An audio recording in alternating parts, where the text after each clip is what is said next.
Le récit de Daoud, ses mérites et ses caractéristiques. Il est Daoud, serviteur, prophète et calife d'Allah à Baytul Maqdis. Nous avons rappelé que lorsqu'il tua Jalut, les enfants d'Israël lui portèrent de la considération et penchèrent vers lui et son pouvoir sur eux. Il arriva à Talut ce qui lui arriva et le pouvoir revint tout entier à Daoud.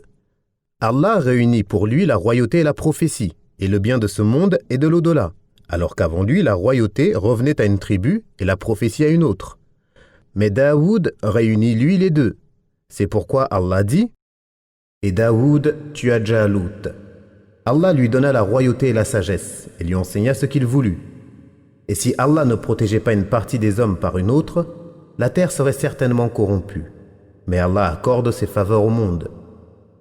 C'est-à-dire que si Allah n'avait pas établi des rois pour commander les gens, les puissants auraient mangé les faibles. Et le commandeur des croyants, Othman ibn Affan, a dit « Allah contient par le pouvoir ce qu'il ne contient pas par le Coran. » Allah dit « Nous avons certes accordé à Daoud une grâce de notre part. Ô montagnes et oiseaux, répétez avec lui « Gloire et pureté à Allah ». Et nous fîmes se ramollir le fer entre ses mains. Notre conseil fut le suivant : fabrique des cottes de mailles complètes et mesure les rivets aux anneaux. Agissez en bien, je vois parfaitement vos actes. Nous avons soumis les montagnes à exalter notre gloire en compagnie de Daoud, ainsi que les oiseaux. C'est nous qui avons tout fait. Nous lui avons appris la fabrication des cottes de mailles afin qu'elles vous protègent contre les blessures. Êtes-vous donc reconnaissant ? Allah lui a appris à fabriquer des cottes de mailles en fer, afin que les combattants puissent se protéger des ennemis.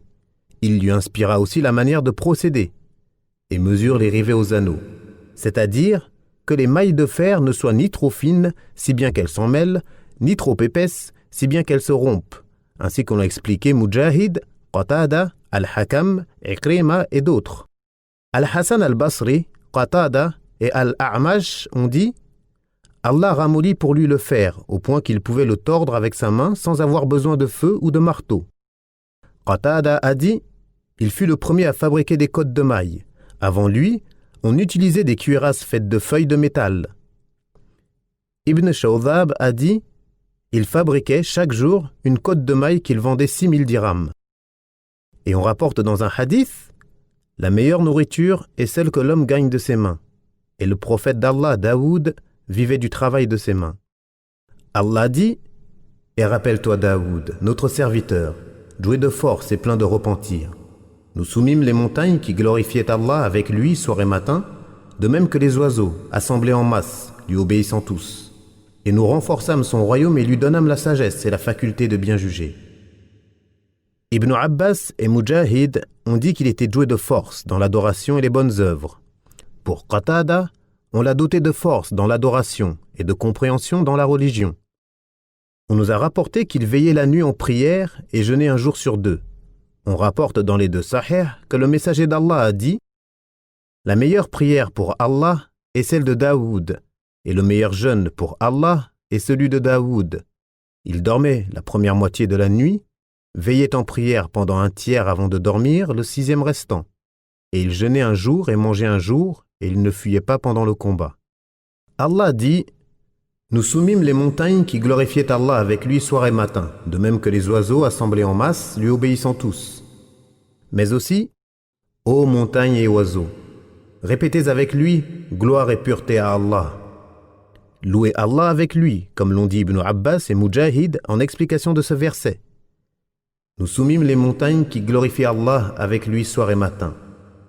C'est-à-dire au début du jour et à sa fin. Allah l'avait doté d'une voix unique, qu'il n'accorda à aucun autre, si bien que lorsqu'il récitait son livre, les oiseaux restaient suspendus dans les airs et répétaient et glorifiaient Allah avec lui. De même pour les montagnes qui lui répondaient et louaient Allah avec lui à chaque fois qu'il le glorifiait, matin et soir. Abd ar-Razzaq rapporte d'après Ibn Jurayj « J'ai interrogé Ata sur le fait de réciter avec mélodie, et il répondit « Quel mal y a-t-il en cela ?» J'ai entendu Ubayd ibn Omar dire que Daoud frappait sur un tambour et récitait et qu'on lui répondait, c'est-à-dire qu'il pleurait et faisait pleurer. L'imam Ahmed rapporte d'après Aïcha, le messager d'Allah entendit la voix d'Abu Moussa al-Ash'ari lorsqu'il récitait et il dit « On a donné à Abu Moussa une voix semblable à celle de la famille de Daoud. Ibn Kathir rapportant ensuite un hadith similaire avec une autre chaîne de transmission.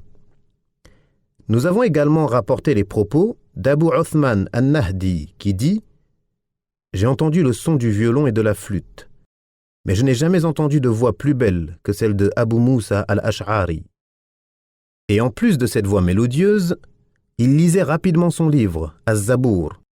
Ainsi, l'imam Ahmed rapporte d'après Abu Huraira que le messager d'Allah a dit « On a rendu facile à Daoud la récitation, Coran. Ainsi, il ordonnait qu'on scelle ses montures et récitait Az-Zabour avant que cela soit terminé, et il vivait du travail de ses mains. » Dans ce hadith, le terme Coran désigne Az-Zabour, qu'Allah a fait descendre sur lui et lui a révélé. Le plus vraisemblable est que le terme authentique est « ses montures » et non « sa monture » dans d'autres versions du hadith, car Daoud était un roi qui avait une cour. Ainsi, il récitait Az-Zabour le temps qu'on scelle ses montures, ce qui est rapide, tout en le méditant et le psalmodiant d'une voix mélodieuse et avec recueillement, qu'Allah fasse ses éloges et le salue. Allah dit « Et nous avons donné à Daoud Az-Zabour. » Az-Zabour est un livre célèbre, et nous avons rapporté dans At-Tafsir qu'il fut révélé lors du mois de Ramadan. Il contient des exhortations et des sagesses connues pour quiconque le consulte. Le royaume et la prophétie.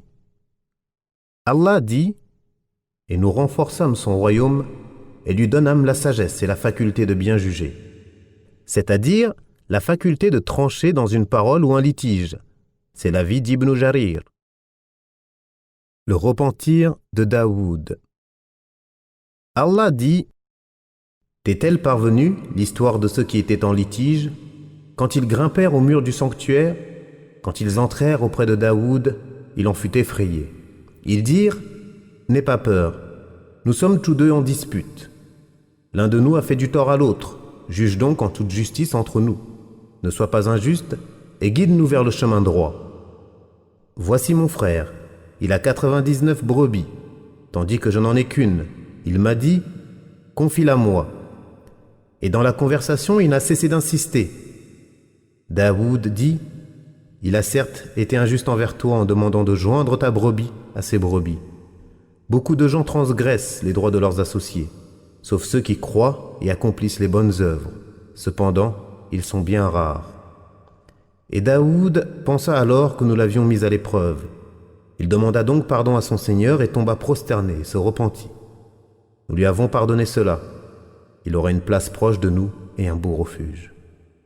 De nombreux exégètes, passés et contemporains, ont mentionné au sujet de ce verset des récits et des informations qui sont pour la plupart des récits des gens du livre, et certains sont même inventés.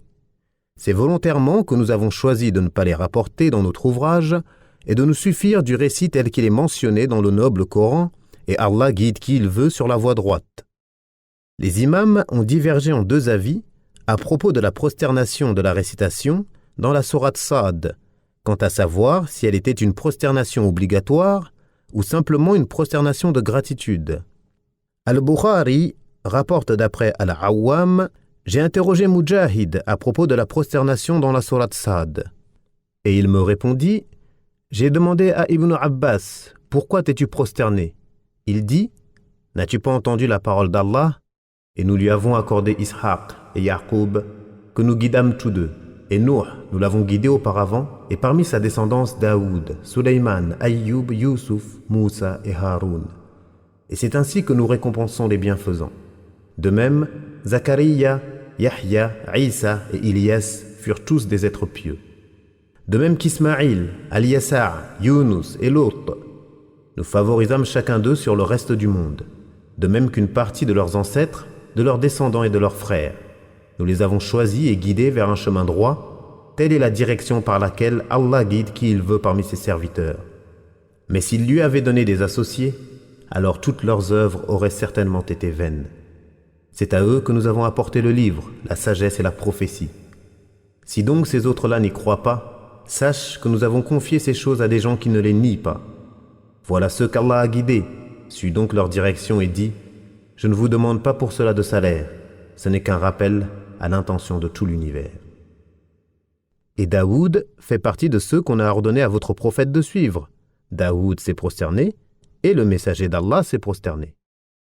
L'imam Ahmed rapporte d'après Ibn Abbas à propos de la prosternation de Surat Sad: ce n'est pas une prosternation obligatoire, mais j'ai vu le messager d'Allah se prosterner à cet endroit.